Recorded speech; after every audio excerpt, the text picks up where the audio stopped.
Welcome to the Climate Change Commission's first of our international speakers series. We're really lucky today to have Lord Deben with us. Before we get started, I'm just going to pass over to Phil for our karakia. Thanks, Harriet. Poi poi a te Māori, poi poi a te Wairua, poi poi a te tapu, poi poi a te whenua o Papatoa Nuku. Tēnā koutou katoa. Kia ora. Thank you so much. So the session today will be hosted by our Climate Change Commissioner, Dr. Harry Clark, who will field your questions and lead the discussion with Lord Deben. My name's Harriet Palmer. I'm a member of the Climate Change Commission staff. Well, I quickly explain how things will run this evening and intro our speakers. Please introduce yourself in the chat by writing your name and the organisation or community you represent. It's really great to find out who we're speaking to, since we can't see all your faces.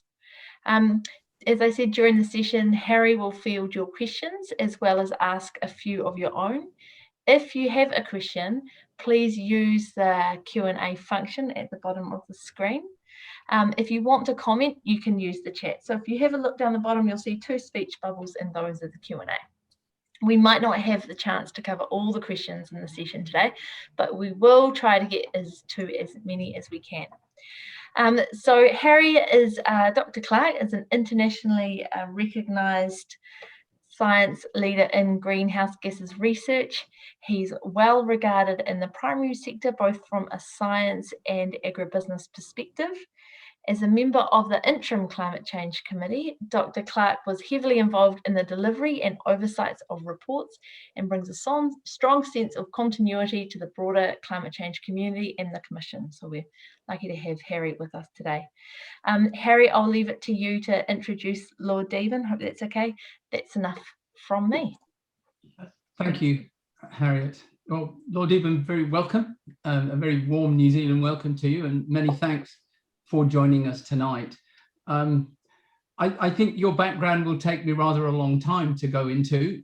Farmer, environmentalist, Secretary of State for 2 departments, and then onto a chair of the New Zealand Climate Change, the UK Climate Change Committee, of which the New Zealand Climate Change Committee is modelled upon. And so we feel very privileged that you're here tonight to give us your experiences of the UK's approach to greenhouse gas mitigation and climate change adaptation, and your experiences as head of a commission that we are modelled on. I think it's very important for us to understand how you have approached this problem, the experience that you've got, perhaps the things you've learned that you can pass on to us, the things that have gone well, the things that haven't gone so well.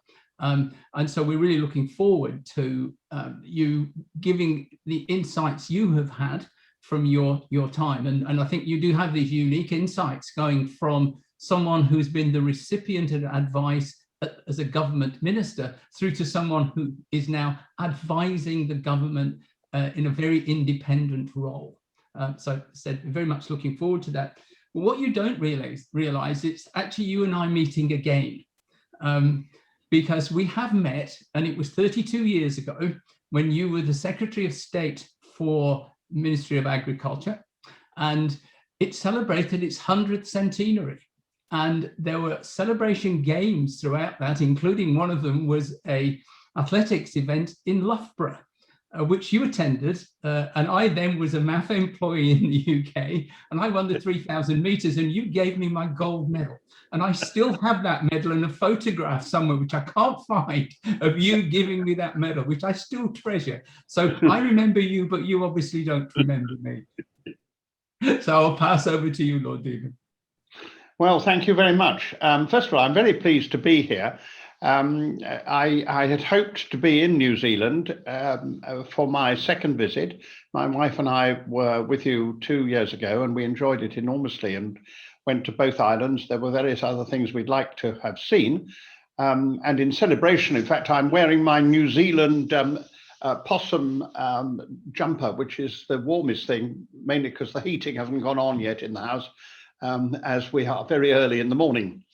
And it's a pleasure too, because I very much recognise the way in which New Zealand has sought to learn and improve on what we've done. So let me just try to express the way in which this whole thing happened in Britain. It was one of those wonderful moments which sometimes happen when everything fell into place, because the Conservative opposition joined with Friends of the Earth to write the Climate Change Act, and then to get all the rest of the opposition parties on side. There was a Labour government in power, and when we got everybody on side, we went to the government and said, look, we've got this act as a bill. We don't want it to become a partisan thing. We want you, therefore, to introduce it. And they weren't entirely thrilled at the time, because it's always easier to be green in opposition. And then we were able to say that there were 100 Labour members who would defy any whip and vote for it. So the government took it on board, and from that moment onwards, it became an entirely cross-party measure. So I'm always able to say, if Labour people say, well, we invented the Act, to point out they didn't. And when Conservatives say they invented the Act, I point out that it was a Labour government that produced the Act. So we started off independently. And independence for me is a really important thing. So even as chairman, I'm not appointed by the Prime Minister. I'm appointed by the minister responsible for climate change, whoever that may be, now the Secretary of State for Business and Infrastructure, the First Minister of Scotland, the First Minister of Wales, and the First Minister for the North of Ireland. So I'm bound to be appointed by, very likely, by 4 different political parties. So I was appointed by a Liberal Democrat in a coalition government, a Scottish nationalist, a Welsh socialist, and a Protestant unionist from the North of Ireland. And they managed to get themselves a Conservative who is also a Catholic. So they managed that really quite well as independent. Although I sit as a Conservative, because I was always a Conservative minister, so I sit in the House of Lords as a Conservative, I vote and act as an independent. And my committee consists entirely of scientists and economists. I don't have any representatives.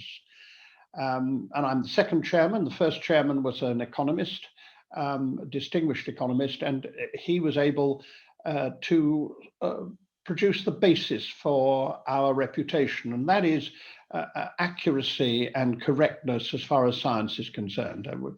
In the 11 years now, nearly, that we have been going, the fact is that we have not been found wanting in any of the documents that we have produced, and we produce a great number of them, as far as the science is concerned. So although, to start with, we used to have a lot of enemies who didn't believe in climate change, one thing they couldn't stop us by suggesting that what we said was not true in the objective sense. And that I've tried to keep going, because it seems to me the fundamental issue for us is not just that we're independent, but that we're respected for the quality of the work that we do. And I have a team of more than 40 largely young people, very good scientists and economists. But of course, we use some of the very important organizations outside to do research for us, various groups of economists, and of course, universities. And we're open very much to advice from outside. And what we have to do is to produce a 5-year budget. The trick was that it was far enough ahead to start with to make people objective in their decision making, because we produce the budget. It is presented by government to Parliament. Parliament then passes it, or has done in the 5 that we've done so far, and the 6th, which will be presented to Parliament before June this year, And they then, once it's passed, it can't be changed without the Climate Change Committee agreeing. And the whole purpose of that was to ensure that there was a balance between the democratic need for regular renewal of a mandate and the climate change need of having a continuity in policy. And of course, the continuity in policy is crucially important, and that we have had. I mean, I think it is genuinely true that it doesn't matter which party wins an election here, they will continue the policy which has been laid down. And that for us is a crucially important part of the success. So it's independence and it is respect for the accuracy of the science. I think the third thing is that we have always managed to steer a very careful line between the pressures of the campaigners and enthusiasts on the one hand, and the natural reticence of government to do things which are not always very popular. So we are not thought to be an NGO campaigning, although it is obviously true that I am passionate about fighting the battle against climate change, and my committee is as passionate. But we do recognize that our importance in the setup is absolutely not to be swayed by the fashion of the moment, and to be concentrated on what we need to do, which is to advise the government on the budget that it has to meet. In other words, we set the parameters, and many of the choices have got to be made democratically, because there are choices, what things you do first, what things you do at the same time, how perhaps you deliver particular reductions in emissions. Our job is to say how much the reduction has to be in order to meet what are our statutory requirements. Now, our statutory requirements are very simple. Once a budget has been passed, the government is statutorily required to deliver it.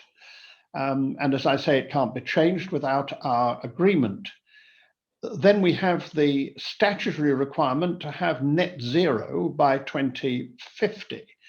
And that's a crucial decision, because when we were going for an 80% reduction, everybody who had any difficulty in any business or industry assumed that that 20% that we weren't reducing of emissions would go to them.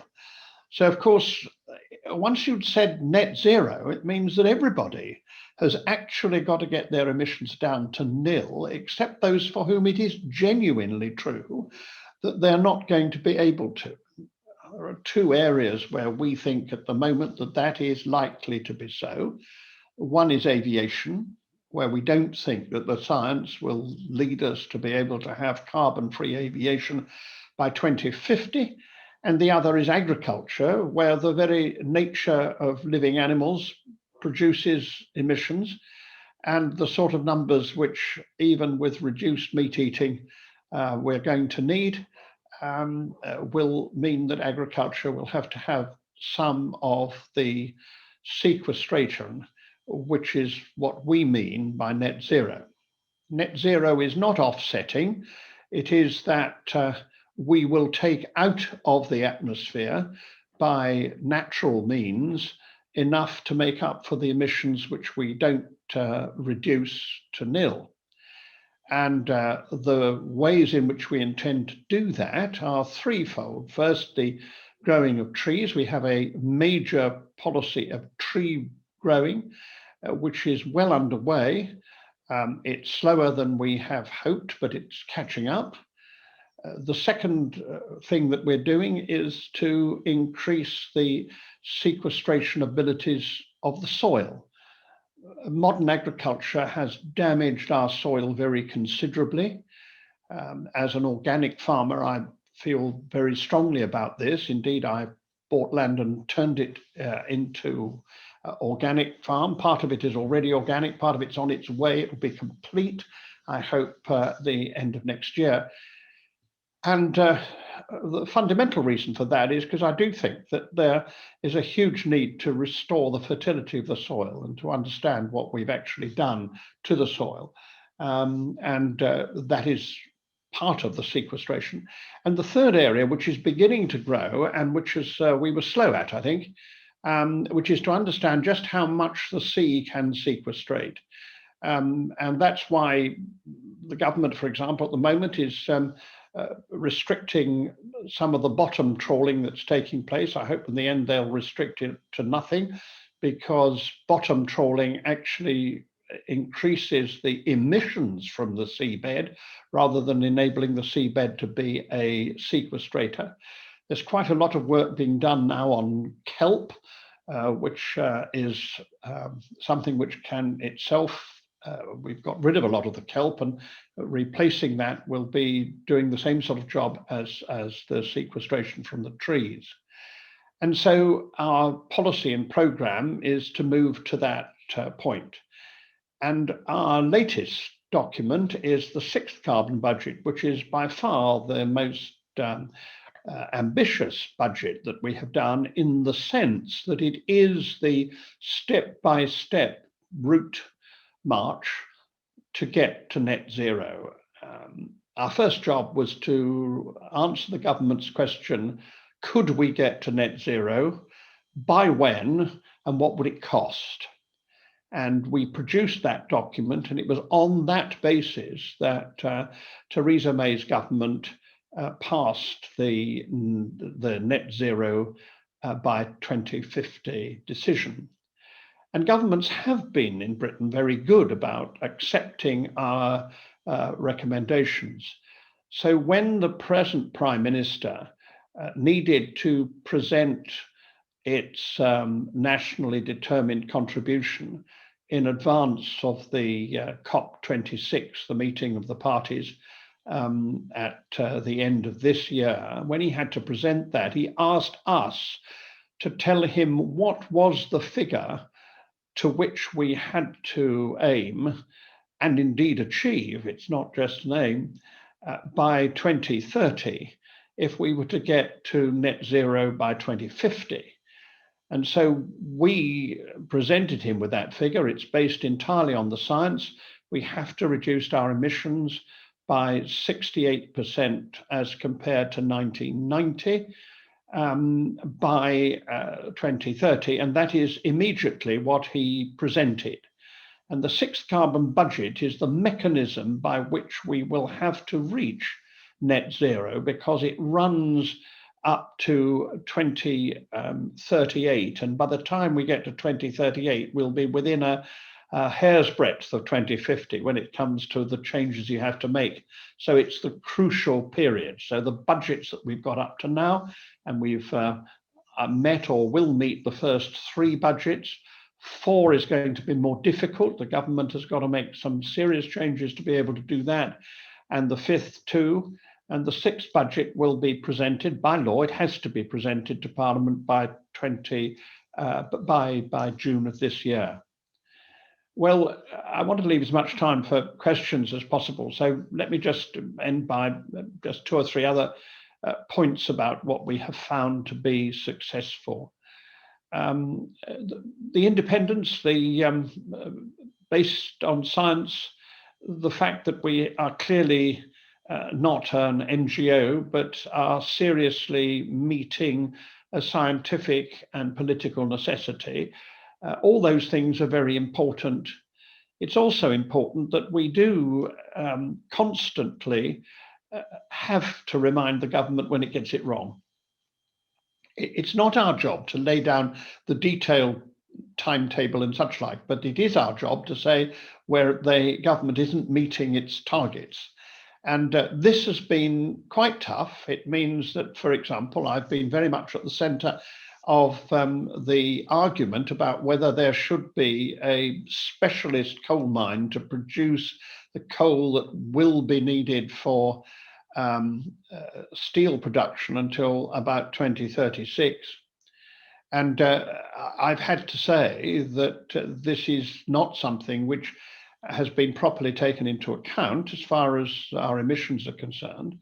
And if it were allowed to go ahead, then that affects our emissions significantly, not least because 80% of the coal is destined for export.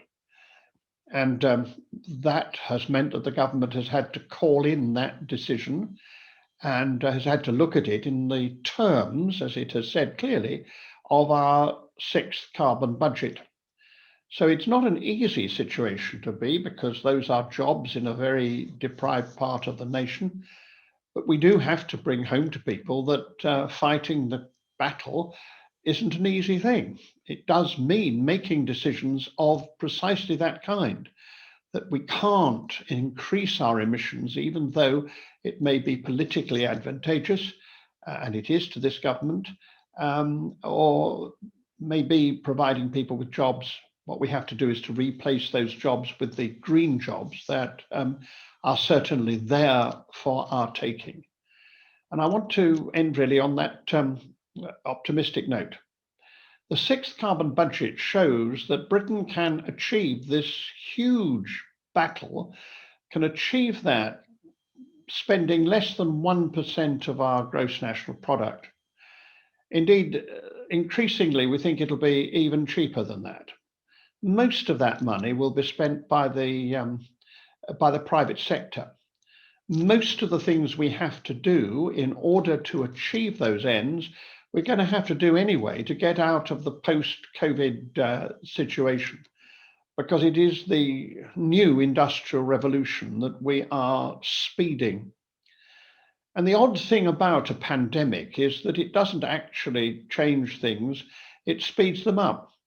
What we're doing today, we could have done a year and a half ago, but we wouldn't have done it because people had not got used to using this technology.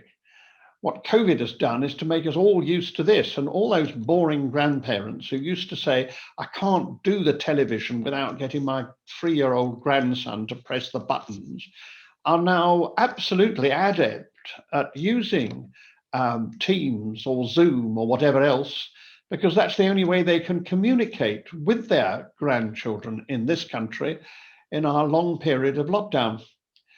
So we are now in a position in which we have to change the way we live in order to kickstart the new economy. And so what we need to do economically is exactly what we need to do in terms of climate change.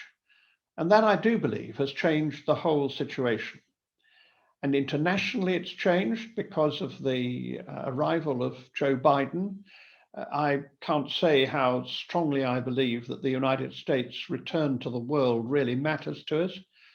The fact that China has committed itself to a net zero target, although for 2060 rather than 2050, and we're going to have to work hard on that, and that they've been followed by South Korea and by Japan, and that now most of the industrial world is committed to that target. And I believe we'll reach to it. And we've really got now to work very hard on those who have not yet managed it. And I'm very sad that an English-speaking part of the Commonwealth, Australia, has been so lackluster in its understanding of this issue. And so we're going to be able to afford it. It's what we have to do. And I've got a last word, perhaps, for New Zealand. Whenever one talks to New Zealanders, I'm afraid you always end up by talking about cows. And as a farmer with cows, I'm a very small farm and very small number of cows, but as a farmer with cows, I'm very sympathetic towards this. But what New Zealand ought to start with is being optimistic about its advantages. When Britain started on this campaign, we had hardly any renewable energy. Indeed, it was thought to be rather sort of fey kind of concept. We're now well over halfway towards being entirely renewable, or using nuclear power as an intermediate mechanism. And very soon we will be out, where we'll be out of coal and increasingly out of gas. So we are, by 2030, 2035, we will be entirely out of gas. So all that we have done. And New Zealand starts with the huge advantage of being able to be zero in its carbon for the production of energy. And you have a wonderful start. The difficulty of agriculture, we all understand. But in a sense, that's a huge challenge for New Zealand, because if you can do the best to reduce the emissions of agriculture, you can be a world leader at it. And I want you to be that, because I'm very conscious that New Zealand has a particular place in the world. You come to these situations with the reputation of being a stable and well-ordered society, but with practically no baggage. And people will listen to you. And you're also closest to some of the nations that are most affected by climate change most quickly. And perhaps one can remember two key things. First is that the poorest and the most vulnerable are hit hardest by the climate change. All the moral imperative is for those of us who are fortunate to do more and to do it quickly, so that those who are less fortunate can jump the period of dirty progress to a period of clean progress. And lastly, I always think that the best understanding of what we need to do comes from the Pope, comes from Laudato Si, his great encyclical. And the vision that he has is to remind us that climate change is the symptom of what we've done to the world. It's the symptom of our destruction of biodiversity. It's the symptom of our reduction in the fertility of the soil. It's the symptom of how we have treated animals. It's the symptom of how we have treated each other. And therefore, what we are about is a revolution which is to become a better world for the whole of the world, and a better world because we will be just as able to live the lives which we live, but we will do it not costing the earth.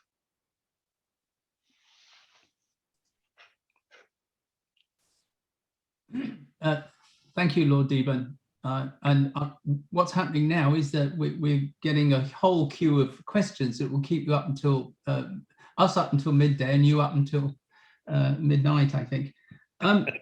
Can I just there's a number of questions along the same theme, and it's the theme you started with. It was around the bipartisan support that your work has. And how have you managed to keep that bipartisan support? And do you feel that you'll be able to continue to keep it as targets get more challenging, and when there is perhaps a greater temptation for political game playing to secure elections or political advantage? Well, I believe we will. First of all, because we've institutionalized this system so that it is quite difficult to get out of its challenges. I mean, you'd have to repeal the Climate Change Act, and that would be, I think, an impossibility in present circumstances, because you wouldn't get a majority for it, even though you might have minority groups in any of the political parties who would want a quick dash for an election.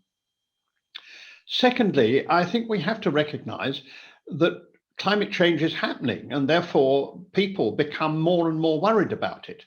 I mean, I sit here in the early days of spring, and spring starts, because I've lived in the same place for the last 40 or more years, spring starts 17 days earlier than it did when I first moved here. And every gardener in Britain knows that, leave alone every farmer. And every farmer knows that the climate has changed. That, I mean, we now have prolonged periods of rain. We have almost the kind of rain you get in the tropics instead of the showers which we tended to have in the past. and we have long periods of drought. People recognise that, and because since 2002 we've had the 10 hottest years in our history, people have recognised it, and we've had flooding and drought every year. So every year that goes by, the pressures of climate change become more obvious to people. So the balance against having to do tougher things is that that happens. The third thing that happens, which I think is very exciting, is that the financial world, the people who do the investing, have learnt that climate change is now something they have to deal with. And in my private life, when I run a business which helps people all over the world, major companies, to deal with sustainability, the difference over the last year has been enormous. People now recognize sustainability is absolutely at the heart of sensible investing. And therefore, I think that once the money starts moving in the right direction, all that will remind those who tend to go for a quick change that they really can't do it, because business and investors are demanding the opposite, and that what we do by setting these budgets gives people certainty for the investment that they need, and therefore going back on that will be very much not sensible in economic terms. Thank you. Just to follow up to that one, and I think partly you've answered it, was around public support for your work. And how do you interact with the public to ensure that there is continued public support for your work? Well, in your 10 years, noticed that there is a change in the attitude of the public to what you do? Well, there's been a change in the attitude of the public towards climate change, yes. I mean, it wasn't very important to people when we started, and there was very considerable numbers of people who didn't believe in it. I don't have to argue the case for climate change happening now, whereas I did to start with. We still have a few residuals, you know. I mean, there are a tiny number of heretics who continue to pretend that climate change isn't happening, but nobody takes any notice of them any longer, whereas they did to start with. And there was a significant number in the Conservative Party and also in the Labour Party, because the old kind of heavy industry element in the Labour Party was very unhappy about what climate change would do to what they had to do in those circumstances. And on the right, of course, the feeling that this was actually going to disrupt that particular libertarian approach which the far right has got, upset them. I think it's changed very fundamentally. And one of the things we have to say to the right very, very toughly is, if you believe in the free markets, you also have to recognize that it's the free market which will deliver what we need. You can't do it by state control. You can have a state system which has the parameters laid, but in the end, it's the free market which will deliver this. And the terrible thing that has happened, and Mr. Trump is the best example of it, is that many of those who claim to believe in free enterprise don't at all. What they believe in is the occupancy. They believe in the people who are doing and running the show now. Whereas what a sensible free marketeer believes in is the disruption of capitalism. It's that constantly you have new ideas and new ways of doing things, and that the occupants of the major industries and the like have all the time to face up to that competition. And it's those new people and the changes among the sensible occupants which will deliver what we need. So I think we're running with the grain in a way which cheers me enormously, but it's not going to be easy. I mean, the issue over this blooming coal mine is a very good example in Britain, that when you actually, people are very keen on things in general. When you come down to the particulars, you will always have these arguments. And I think the problem too is that It would be very much more convenient. I've always thought that Al Gore's title of that film, The Inconvenient Truth, is so true. It would be very much more convenient not to have to think forward. But we're all like that in our lives, aren't they? I mean, thinking forward, working out what your pension should be, trying to understand that you may, in fact, need money for this, that, or the other is very inconvenient. It would be much easier just to spend. I think that's the problem for all of us. Thank you. Just to follow up on the public, how motivated do you feel that the UK public is to reduce their own footprints? And have you done research on how you can increase that motivation? Well, one of my when they were looking for a chairman of the Climate Change Committee, you had a little sort of manifesto of what you wanted to do, and I didn't have much in mind except that I wanted to appoint a member of the committee who is a behavioural scientist, because I think increasingly helping people's behaviour is a crucial part of this. And that's quite difficult, actually, because an awful lot of behavioural scientists really approach it either from a libertarian point of view or from a Marxist point of view. I wanted somebody who was just interested in why people do things and how you help people to do the right things. And that's exactly what we've got. And Nick Chater is a very important part of our setup.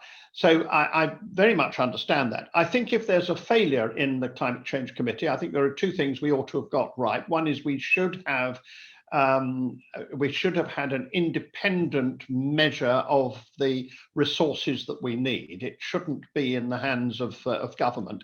Now, I can say that honestly, because in the 11 years we've been going, the government has always provided the needs that we have. Governments of three different kinds we've never had to say that we haven't got the resources to do what we need to do. So I can say this without being upset, but the fact is we should have done what has happened to the Auditor General, who has a kind of independent structure which says how much money he needs for resources. So if I were advising other people, I do think that that's the one thing we got wrong. We should have had that in the Act. But the other thing that we haven't done, and we haven't had the resources to do it, is that we have not done as much outreach as I think ought to do. But it is difficult because I don't want to be in the position of being a campaigner, because that's not my role. The campaigning is done by other people, and one of my roles sometimes is to say their campaigns are nonsense. I mean, for example, we are not going to solve climate change by all becoming vegans. We are going to have to reduce our amounts of meat that we eat, but then we really ought to reduce what we eat anyway. I mean, leave alone anything else for good health reasons. And we're talking about a reduction of 20%, and that we are recommending should be taken up by eating better meat, which is a thing that New Zealand is very good at producing. So I think we ought to be praised for that. So better meat, no more of these feed blocks and the rest of it. All that's going to be an essential part of what we do. So I've also have to say to Greenpeace that we won't get anywhere by being miserable. I mean, the point about this is we have to be cheerful about the optimism that we're going to have a better world and that we're going to be able to do this. Whereas there's a kind of puritanical element in many of the campaigners who just feel that we would be better off colder, better off not going anywhere, better off having a less exciting life. I don't want that at all. I feel that almost religiously. I mean, I'm a Catholic. I want to be joyous in the world in which we live, and I want to do it in a way which ceases to damage the world, and that's what we have to do. And so part of my job, I think, is to take that middle way and to try to get people to be optimistic about the remarkable advantages of what we can do. And if I have a criticism of the committee, perhaps we ought to have pushed for more resources to be able to say that more widely. Thank you. On a more philosophical note, the question here is as long as our money system depends on growth for stability, how can we seriously believe we can reduce emissions at the rate required? surely changing the monetary system, the money system, and the need for growth is a prerequisite of being able to control emissions. Well, the fact is that Britain had the fastest growing economy in Europe for the whole period of the time that we were reducing our emissions. I mean, the truth is that we have decoupled the two. There is no connection now with that. You only believe in that if you think about growth in an old-fashioned way, which is growth in the polluting manner. So there are two things I think you just have to accept is that there is a perfectly good way of having what you might call traditionally growth without having emissions. And that is certainly what we have achieved and are continuing to achieve. And it's the proof of the pudding. I mean, we can genuinely say we have decreased our emissions faster than I think any other country, and our growth has been better than most. Now, we've left the European Union, so we won't get the growth that we used to have. It was a terrible thing to do, and it's a very damaging thing to us that we have agreed to leave the European Union, and we're going to have a very tough time making up for that. But the fact is that there is no reason to believe that there is something wrong with the concept of growth. I always remember the comment of Cardinal Newman was growth is the only evidence of life. You know, human beings need to grow, but you then have to define growth better. And the fact is that part of our problem is that we have allowed growth to be defined by having more stuff. I think the new generation doesn't think like that. I think the new generation sees growth in other ways as well. And that is important. And therefore, what is wrong is not the monetary system, it is the use of gross national product as our measure. And the man who invented gross national product said that it was only a partial measure. And therefore, I'm very much in favor of the way in which we're now talking about natural capital, that we are making those judgments much more widely. We've just had the Das-Gupta report in Britain, which suggests a wholly different way of looking at biodiversity and measuring it in a manner in which we take it as financially necessary to get it right. So I think it's perfectly true that we should think of growth in a different form, but there is no reason to believe that we cannot increase and improve the opportunities for our people and help the poorest and encourage people to have a bigger and more varied life and still fight climate change and reduce our emissions. Thank you. This is one more around transport. Has the UK committee considered the role that technology is playing in climate change adaptation, particularly in urban transport, where the promise may be significant, but the academic justification may currently be limited? Well, one of my rows that I had when I was in New Zealand was what seemed to me an entirely unacceptable decision to get rid of electric buses and put diesel buses in the place when you could easily have renewed those things. I always thought that was a huge mistake and set a very poor example as to what should happen. So first of all, on transport, I think we're very pleased with the way in which the government has responded.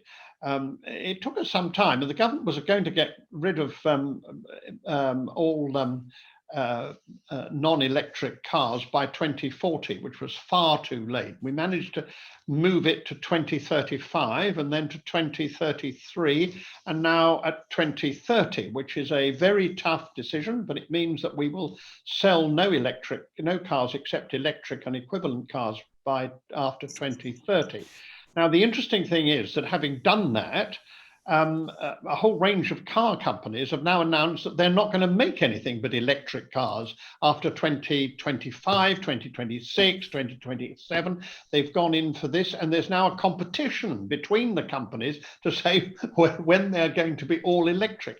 And this change will be enormously important, partly because actually, when you make the change to electric, it will be cheaper for people. And our big problem, I think, will be congestion, because if you have a cheaper mechanism, we've got to think very seriously about that, the input on congestion, simply because if you have clean cars, people will be less concerned about how many miles they might drive. So there's a problem there. As far as public transport in our cities is concerned, I think there are all sorts of technological ways which will come, and automated vehicles will be part of that. Many people have found during this lockdown period that actually they can walk quite a lot more than they did before, that actually they're healthier for it and better for it. We are relearning some of the things, and it is important, isn't it, that many of the things that we ought to be doing for our own good, just our own personal good, selfish good, like eating rather less, like walking rather more. All those things are part of this wonderful mix that is. And I do think the transport issue is much less about urban transport, which I think we're going to have answers to in the close urban areas.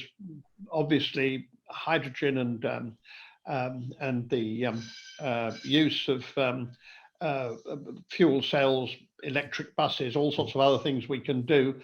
The difficulty is going to be heavy goods vehicles, which we don't have a real answer for except hydrogen, and we don't have a way of producing hydrogen which is an acceptable way as far as in most of the world, as far as the emissions are concerned. Although I think hydrogen and New Zealand are natural partners, and you may well be able to find ways of being the centre of development of hydrogen.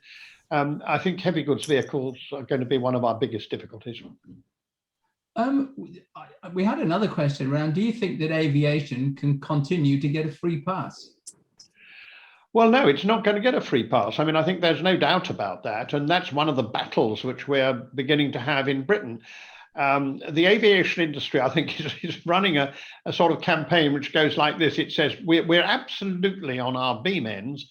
Nobody's flying anywhere.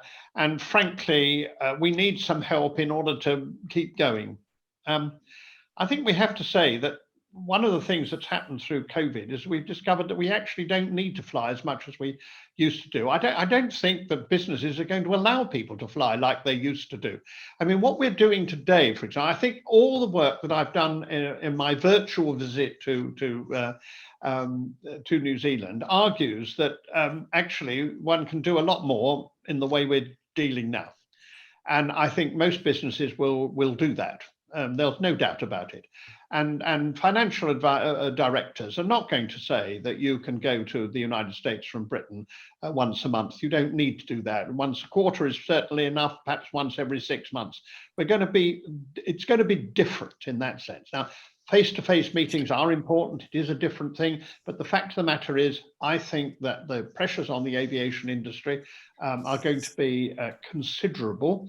And I think there will be a significant lull in the growth of traffic. That doesn't mean to say that after a bit, there won't be more people able to pay to fly, and there'll be more people who will want to fly for all sorts of reasons. And we've just got to recognize that the aviation industry cannot expand beyond the envelope which the Climate Change Committee has given it, and which the government has, in effect, made statutory.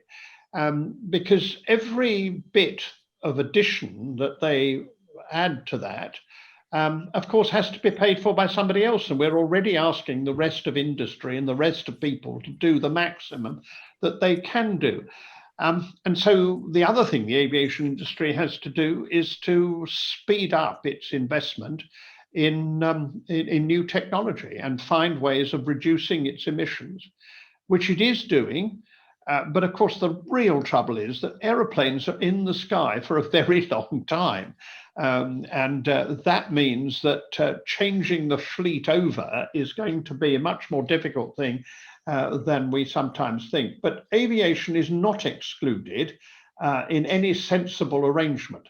Where it is excluded is in the United Nations arrangements, because it and shipping are, of course, governed under different arrangements from the other two. And we're going to have to put it inside the measurements that we have, because after all, net zero includes aviation and shipping, even though technically, when we come to our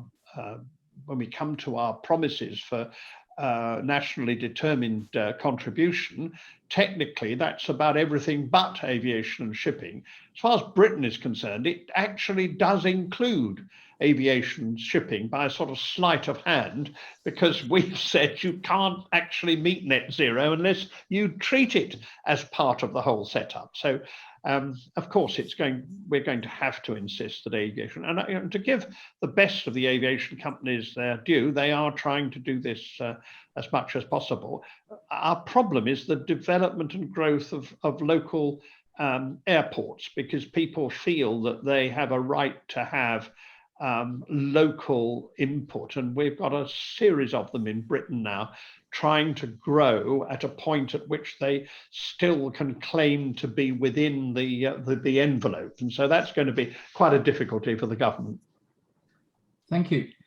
Just another one here is around incentives, and in New Zealand we often talk about carrots and sticks, but people are really nervous about using sticks, for example petrol taxes, for fear of raising opposition to climate action. Do you have any similar concerns around action in the UK, and do you have any similar examples for that? Well, I'm a bit of a heretic on this, because I think one of the things we have to do is to battle against the determination of all treasuries to object to hypothecated taxation. And I believe in hypothecated taxation because I think it explains to people what you're trying to do. And if you look at what is happening in British Columbia, for example, they have a very sensible system, which is that they have an increasing carbon tax, which is always offset in income tax, and they have an interesting arrangement with an independent body which certifies that the same amount has been taken out of the tax on the one side has been put on the tax on the other side. Now that's a huge advantage, because first of all it's hypothecated, and secondly people recognize very clearly that it's truthful. Nobody believes that you are reducing the taxes on the one side if you increase them. They believe in the increases but not the decreases, so you have to do it independently. And then, of course, the great advantage is that carbon taxes are taxes you can avoid, whereas income taxes are taxes, or sales taxes, the rest you can't avoid. So there's a great deal to be said for doing that, because then in avoiding it, of course, you're reducing emissions.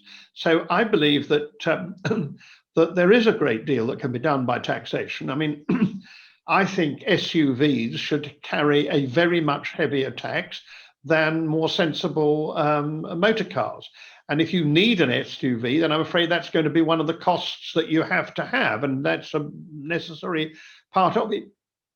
I think we're going to have to shift from taxation on petrol, obviously, because we're not going to have petrol cars after not a very long distance. And we've got to think about a different form of taxation to make up for the taxation we have on fuel at the moment. But in the end, you have to show, I think, that green taxes are spent on green ends. That's one thing. And when you put a congestion charge, as we have in London, for example, you need to see that at the same time your bus fares are being reduced, or you're providing new tramways, or you're providing new public transport. You have to show that so that people do recognize that this is not just an additional tax. So you mustn't cheat on that. But on the other hand, we are going to have to change. We've got taxes on electricity to pay for greening electricity, and there are no taxes on gas. But we've actually got to wean people away from gas because they need to use electricity, which will be not climate damaging. So we're going to have to shift the tax from electricity to gas. Well, for 80% of the population, that won't notice because they heat by gas and they use electricity, so it'll just swap over. but for some people it will be quite noticeable. Just to slightly follow up on that one of the things you mentioned in your talk was that the poor are often hit hardest by climate change. How have you set about trying to ensure that the poor are not hit hardest by climate change policies?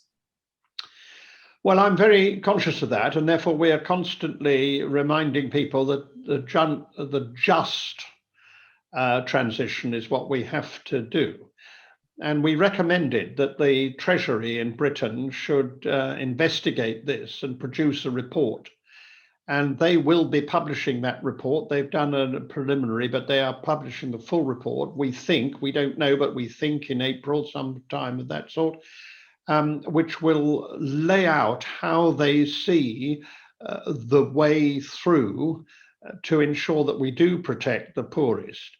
And obviously, part of that will be the win-win situation of helping the poorest to be better insulated in their homes, better ventilated in the summer, because that's going to be a real problem in Britain, the rising heat in the summer. And that will be something you have to do to reduce the emissions as well. So you do those things together. And we do have all the time to think about it, and we haven't been good at it before. The weight of the cost of renewables has been higher and more heavier on the poorest by the mechanisms we've used, and we've really got to get that right. And we've got to recognize that. And we've also got to recognize internationally. I mean, we rich countries, and even new countries like New Zealand have to class themselves that. We rich countries have grown rich by pollution. It has provided us with our wealth. It's just as big a fact as the fact that some businesses grew rich on slavery. And we just have to recognize that about the past. And therefore, we have a responsibility to pay for it. And we've got to pay for those countries that haven't had those benefits, but whose climate is being changed by us. And therefore, that's why we have to foot the bill. And that's why Mr. Trump didn't like it, because it undermined his whole selfish appeal to people, instead of recognizing that America is a rich country because it has abused its use of nature and of power and of the world, and it's got to pay for it. And Britain has a bigger responsibility even than that, because we started it off. The Industrial Revolution is, in a sense, our creation, and much of the climate change that we've got at the moment is directly our fault, and that's why I'm proud that we are the nation which is making the biggest contribution to climate change adaptation in the poorest parts of the world. I'm very ashamed of the fact that in COVID, in the results of COVID, our government has entirely wrongly and absolutely immorally reduced our general aid to the developing countries from 0.7 to 0.5 of our budget, and that I find really unacceptable. Thank you. And I think we're actually now, I've got loads more questions, but unfortunately we have run out of time. It's approaching 9 o'clock. And I'd just like to thank you, Lord Deben, for a fascinating discussion. And thank you for being very frank with us and answering some very probing questions. So I'd like to hand back over to Harriet to wrap up. Thank you, and a big thank you from me as well, Lord Deben. That was fantastic, really good for us to hear from another group's experience and what we've got to look forward to. Everyone, thank you so much for coming today. This is the first in what will be a series featuring international experts on climate change to help deepen our understanding here and have some really good discussions. We'll be updating our website and our social channels, Twitter and LinkedIn, on what we've got coming next, so watch this space. We've also recorded tonight's session, so you can go back and have another listen to those pearls of wisdom that we were lucky to receive from Lord Deben today. And also remember, You have until the 28th of March to make a submission on our draft advice. We're really looking forward to hearing more of what people have to say about our work. I'm going to pass now to Phil for a closing karakia, and thank you so much again from us. Thank you, Lord Deben. That was very clear and very compelling. Really enjoyed that. Kia tau, kia tātou katoa. Te ata whai o tō tātou ariki a Ukaraite. Me te aroha o te atua. Me te whiwhinga tahitanga ki te wairua tapu. Ake ake. Amene. Amene. Tēnā koutou. Katoa. Pōmaria. Good. Thank you all very much. Thank you. Have a good day. Thank you.